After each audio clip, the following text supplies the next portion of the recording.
Hello बच्चों, विद्या वाहिनी channel में आप सबका स्वागत। चलो बच्चों, अब अभी अभी दिवाली की छुट्टियां ख़त्म हो गई है और आपकी पाठशाला शुरू हो गई होगी। आपने पढ़ाई की शुरुआत भी की होगी।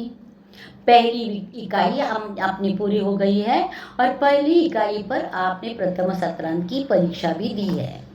अभी हम दूसरी इकाई की पढ़ाई शुरू करेंगे। इसमें जो भी पाठ कविताएं हैं एक एक देखते जाएंगे। इस पर दूसरी सत्रांत का पेपर होगा। इसके लिए दूसरी सत्रांत की तैयारी करने के लिए एक एक पाठ देखते जाएंगे। दूसरी इकाई का पहला पाठ हम देखेंगे। इसका नाम है अस्पताल। देखो बच्चों, यह अस्पताल जो आपके सामने चित्र दिखाई दे रहा है वह आपकी पाठ्यपुस्तक का ही है। तो यह अस्पताल चित्र में क्या क्या दिखता है, इसका चित्र वर्णन आपको करना है। वो कैसे करेंगे, उसका उदाहरण के तौर पर मैंने चित्र वर्णन कर दिया है, तो उसको ध्यान से सुनो और फिर अस्पताल का चित्र वर्णन अपनी नोटबुक में लिख कर रखो। देखेंगे हम अस्पताल चित्र। अस्पताल वही चित्र है। यह एक अस्पताल का चित्र है। इसमें अस्पताल के कई कक्ष दिखाई देते हैं, उनकी जानकारी हम लेंगे। पहला जो कक्ष दिखाई दे रहा है वह रजिस्ट्रेशन कक्ष। इसमें नए आए मरीज की सब जानकारी ली जाती है। उसकी बीमारी देखकर उसको आगे जांच के लिए भेजा जाता है। उसकी जांच होने के बाद आवश्यकता हो तो उसे अगले कक्ष में भर्ती कराया जाता है, जिस कक्ष के ऊपर लिखा है रोगी से मिलने का समय सुबह 8 से 10, शाम 4 से 7 तक। देखो, इसका मतलब यह है कि उसी समय में आकर रोगी को मिलेंगे, बीमार आदमी को, व्यक्ति को मिलेंगे, क्योंकि ऐसे मिलते रहे तो दिन भर लोग आते जाते रहेंगे और फिर मरीज को आराम नहीं मिलेगा। और किसी भी बीमारी से बीमार हो व्यक्ति, उसे आराम की सख्त ज़रूरत होती है। उस कक्ष में डॉक्टर मरीज को दवाइयाँ वगैरह देते हैं। कभी सलाइन लगाई जाती है तो कभी खून चढ़ाया जाता है। भर्ती होने वाले मरीज प्राइवेट कमरे में भर्ती होते हैं या वार्ड में, यानी प्राइवेट कमरा में होता है जिसमें उनके घर वाले और वही रुकते हैं। और वार्ड में कई सारे बिस्तर लगाए जाते हैं और कई मरीज और उनके रिश्तेदार उस वार्ड में होते हैं। एक हॉल जैसा होता है वह। वार्ड में अलग अलग बेड लगाए हुए बड़ा सा कमरा होता है। मरीज की हालत बहुत ही गंभीर है तो उसे आईसीयू में भर्ती किया जाता है। वहाँ भी मरीज पर इलाज होता है।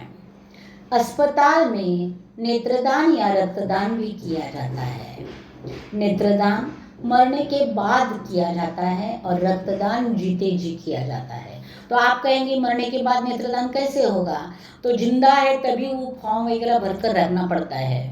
और जब जिस व्यक्ति ने नेत्रदान का फॉर्म भरा है वह व्यक्ति अगर मर गया तो उसके घर वाले नेत्र पीढ़ी को फ़ोन करके बता देते हैं, तो वो लोग आते हैं और उस मरे हुए व्यक्ति के आँख निकाल कर लेकर जाते हैं। उसे नेत्रदान कहते हैं। और रक्तदान जीते जी किया जाता है। रक्तदान तो हर 3 महीने के बाद हम कर सकते हैं। रक्तदान करना एक किसी की जान बचाना है। नेत्रदान करना किसी को नई दृष्टि देना है और यह करना आवश्यक है। वार्ड के ऊपर लिखा है रोगी से अधिक बातें ना करें। और यह बात जरूरी है क्योंकि मैंने पहले भी कहा कि किसी भी बीमारी से व्यक्ति बीमार हो, लेकिन उसको बीमारी से आराम देने के लिए सख्त आराम की ज़रूरत होती है, साथ साथ दवाइयाँ हो तो चलता है। तो देखो, इसीलिए आवश्यक है कि शांति बनाए रखना।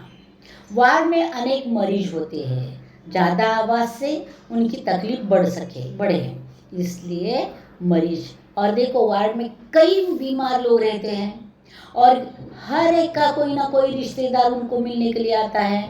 तो वार्ड में जितने मरीज है उतने सारों के अगर रिश्तेदार आए और सब जोर जोर से बातें करने लगे तो एक सब्जी मंडी जैसा ही वातावरण तैयार हो जाएगा। लेकिन उसमें बीमार व्यक्ति को बहुत तकलीफ होगी, उनको आराम नहीं मिलेगा। इसके लिए अस्पताल में शांति बनाए रखना बहुत आवश्यक होता है। सबके लिए एक सूचना लिखकर रखी जाती है, शांति बनाए रखो। यानी इसीलिए तो कोई सिर्फ दिखाकर दवाइयाँ लेकर जाने वाला हो, कोई अपने मरीज को भर्ती हुए मरीज को मिलने आया हो, कोई भी काम से आया हो, लेकिन अस्पताल में शांति बनाए रखना बहुत बहुत जरूरी होता है। चित्र में वार्ड बॉय है जो दवाइयों का ट्रे लेकर जाता दिखाई दे रहा है। मरीज को व्हील चेयर पर बिठाकर एक जगह से दूसरी जगह ले जाती हुई नर्स दिखाई दे रही है। और ये बातें आपको चित्र में दिखाई देंगे, जो मैं पढ़ रही हूँ वो चित्र में है या नहीं, ध्यान से देखो। दूसरी जगह ले जाती हुई नर्स दिखाई दे रही है। कुछ लोग कुर्सी पर बैठे दिखाई दे रहे हैं जो अपनी जांच कराने के लिए आए होंगे, या किसी मरीज के पास रुकी हुई व्यक्ति अंदर बैठे बैठे बहुत बोर हो गई हो तो बाहर आकर कुर्सी पर बैठ गई होगी। इस प्रकार कई लोग वहां आकर बैठे दिखाई दे रहे हैं। सबसे नीचे एक कूड़ादान भी दिखाई दे रहा है।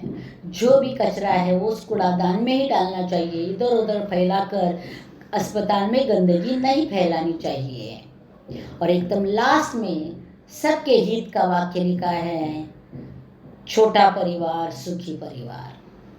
क्योंकि छोटा परिवार हो तो ही सुखी परिवार होता है। अगर बड़ा परिवार है तो सभी बातें बढ़ जाती है, और अगर पैसे की कमी है तो तकलीफें बढ़ती है। इसलिए छोटा परिवार सुखी परिवार, यह सबके सुख की और सबके खुशी की बात बताई गई है। यहाँ बच्चों यह चित्र वर्णन पूरा हुआ है। यही चित्र वर्णन आप अपनी नोटबुक में लिख कर रखो। यहाँ यह पाठ समाप्त होता है। बच्चों इसी तरह यहाँ अस्पताल दिया है, कभी आप बैंक में गए, कभी आप डाकघर में गए, तो वहाँ भी कैसा काम चलता है, कौन कौन सी खिड़कियाँ है, कौन सी सूचनाएं दी है, वहाँ जाने के बाद क्या करना पड़ता है, इसकी जानकारी लेते रहना। क्योंकि ऐसी जानकारी लेने से ही हमारा ज्ञान बढ़ता है। और इसीलिए अपना ज्ञान बढ़ाने के लिए जब भी हम बाहर जाएंगे तो अपने कान खोल कर रखेंगे और आंखें खुली रखेंगे। जो देखेंगे उसे समझने की कोशिश करेंगे तो अपने आप हमारा ज्ञान बढ़ेगा। तो बच्चों एक छोटा सा पाठ चित्र वर्णन का अस्पताल पाठ पूरा हुआ है। जल्द ही मैं अगला पाठ लेकर आऊँगी, तब तक इंतज़ार में रहना। धन्यवाद बच्चों।